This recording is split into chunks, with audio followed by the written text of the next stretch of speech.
আসসালামু আলাইকুম রহমতুল্লাহ। সম্মানিত দর্শক, আজ আমরা আলোচনা করব স্বপ্নে যদি কেউ দেখে যে সে আকাশের ভিতরে ঢুকে যাচ্ছে, আকাশের ভিতরে অনুপ্রবেশ করছে অথবা আকাশ দিয়ে উঠছে, তাহলে সেটা কি আসলে ভালো লক্ষণ না খারাপ লক্ষণ? এটা কি স্বপ্নদ্রষ্টার জীবনে অনাবিল সুখ শান্তি বয়ে আনবে নাকি অকল্যাণ আর অনিষ্টতা চেপে বসবে? বিষয়টি নিয়ে বিস্তারিত কথা বলবো আমরা স্বপ্নের নির্ভরযোগ্য কিতাব তাফসীরুল আহলাম তা'বীরুর রুইয়া থেকে এবং সুলাইমানী খাবনামা থেকে।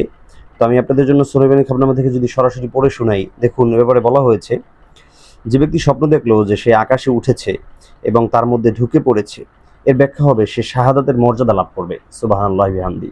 শাহাদাতের মর্যাদা বলতে আল্লাহর রাস্তায় সে শহীদ হয়ে যাবে, আল্লাহ তাআলা তাকে শহীদ হিসেবে কবুল করে নেবেন, আল্লাহর নৈকট্যশীল মর্যাদায় ভূষিত হবে। সুবহানাল্লাহ। তাহলে এটা অত্যন্ত ভালো দিক। কিন্তু তৃতীয় নম্বর বলা হয়েছে অনায়াসে পুলসিরাত অতিক্রম করবে, অর্থাৎ হাসরের মাঠে আল্লাহ তাআলা জান্নাত এবং জাহান্নামীদের মাঝে পার্থক্য করার জন্য যে একটি পুলের ব্যবস্থা রাখবেন, ব্রিজের ব্যবস্থা রাখবেন, সেই পুলের উপর থেকে যারা নেককার দিনদার তারাই পার হতে পারবে এবং যে যত বেশি আমলের অধিকারী সে তত দ্রুত পার হতে পারবে, সেই পুল সিরাত অতিক্রম করতে পারবে। তদুপরি লোক সমাজে তার সুনাম সুখ্যাতি ছড়িয়ে পড়বে।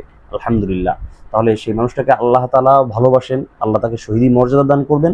আবার এদিক থেকে দুনিয়ার এই পার্থিব জীবনেও তার সুনাম সুখ্যাতি এলাকাব্যাপী ছড়িয়ে পড়বে। আল্লাহ তাআলা আমাদের সবাইকে এই ধরনের বান্দা হিসেবে কবুল করুক। সবাই বলি আমিন।